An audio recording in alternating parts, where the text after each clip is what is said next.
og þá erum við komin að síðasta liðin á dagskrá. Það var allir með fundi, en það frá tillaga er þetta leik en frá tillaga að næstu fundur bæjarstjórnar sem var á dagskrá 2. október næstkomandi verði haldinn í fundarsal á fyrstu hæð Ráðhúss.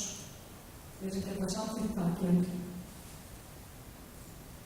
Það eru 11 fundir þá og þá er dagskrá tæmd.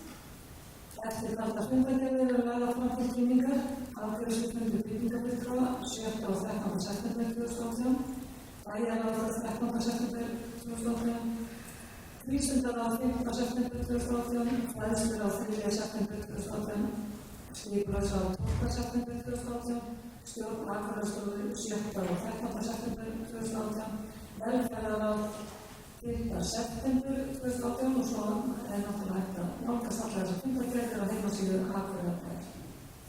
Og ég segi þá fundið skipið klukkan 18:30.